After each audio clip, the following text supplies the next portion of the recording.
تو اپنے آپ کو الگ کر لینے کے کا نام اعتکاف ہے۔ دکان سے، مکان سے، عزیز و اقارب سے، سب سے کٹ کر وہ بیٹھ گیا، یکسوئی جسے کہتے ہیں۔ اور یاد رکھیں یہ یکسوئی جو ہے یہ اعتکاف ہی میں ضروری نہیں ہے، اسلام کی روح یہی ہے یکسوئی۔ اور اللہ تعالیٰ جسے یہ یکسوئی عطا فرمائے، یکسوئی سمجھتے ہیں کہ ہم جو کام کریں بس کریں، جو عبادت ہو بس وہ عبادت ہو، اس کے علاوہ کچھ نہ ہو۔ تو یہ تو اللہ کی شانیں ہیں، جس کو وہ چاہتا ہے اپنی شان میں سے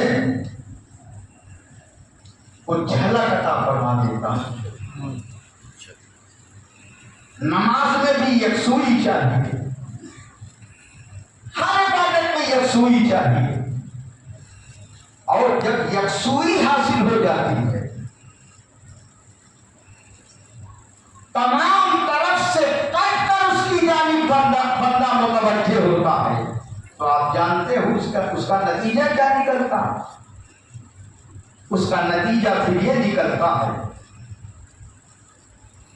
شاید ہے تمام مثالوں میں یہ مثال اتنی عظیم ہے جو میں عرض کر رہا ہوں کہ آپ سمجھ جائیں گے کہ یکسوئی کیا ہوتی ہے۔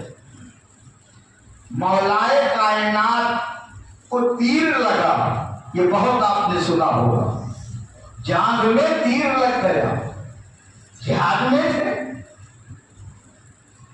اور وہ تیر ایسا خطرناک پیوست ہو گیا جان میں کہ طاقتور صحابہ آ رہے ہیں، نکالنے کی کوشش کر رہے ہیں، درد سے بے چین ہے، نکل نہیں رہا ہے وہ تیر۔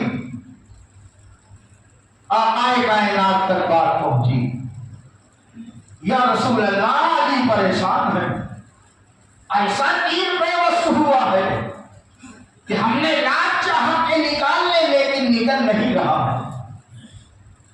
اللہ اکبر۔ پیغمبر اسلام سے زیادہ کون جانے گا کہ میرا علی کیسا ہے، جس نے 1 سال کی عمر کے بعد اپنی تربیت میں لے لیا ہو، اس سے زیادہ کوئی جانے گا کہ علی کیسا ہے۔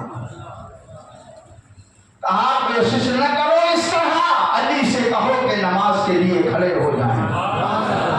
اور دنیا میں دیکھا کہ علی نے نماز کے لیے نیت باندھا، کہاں تو 10 صحابہ تیر نکالنے میں پریشان تھے، نہ نکال سکے، جب حالت نماز میں کھڑے ہو گئے علی تو سرکار نے فرمایا اب تیر کھینچ لو، علی کو پتہ بھی نہیں چلے گا۔ اسے کہا جاتا ہے یکسوئی، کہ یکسوئی کے ساتھ عبادت ہونا چاہیے۔ آج ہمارا حال یہ ہے، اللہ اکبر، اور اس کے بعد دھیان دکان میں لگا، بچہ اسکول گیا ہے یا نہیں گیا، تو یاد رکھیں یہ اٹھک بیٹھک تو ہو سکتا ہے، پروردگار عالم کو جو مقصود ہے وہ بندگی نہیں ہو سکتی۔ تو یہ ایک لگتی ہوئی بات تھی کہ یکسوئی اعتکاف ہی میں نہیں چاہیے، ہر بندگی میں یکسوئی کی ضرورت ہے، خالصتاً لوجہ اللہ ہونا چاہیے۔ زکات دے رہے ہو صرف اللہ کی رضا کے لیے دو۔ اگر معمولی سا شائبہ بھی پیدا ہو گیا کہ لوگ مجھ کو بڑا کہیں گے، مالدار کہیں گے، دیکھیں گے میری تعریف کریں گے، آپ نے دولت بھی خرچ کیا اور حاصل بھی کچھ نہیں ہوا، اللہ کی رضا کے لیے آپ کرتے، تو یہی ایک پیسہ اللہ کی بارگاہ میں قبول ہو جاتا۔ کہیں بھی نہ نمود و نمائش ہو، نہ دکھاوا ہو، بس اللہ کی رضا کے لیے ہو، اور جب اللہ کی رضا کے لیے عمل ہوتا ہے تو پھر اس کا انداز الگ ہوتا، اس کا انداز الگ ہوتا۔ ام المومنین حضرت عائشہ صدیقہ نے پوچھ لیا، یا رسول اللہ لیلۃ القدر مجھے ملے تو میں کیا کروں؟ ہمارے آپ کے لیے بھی یہ سوال ہے کہ ہم اس رات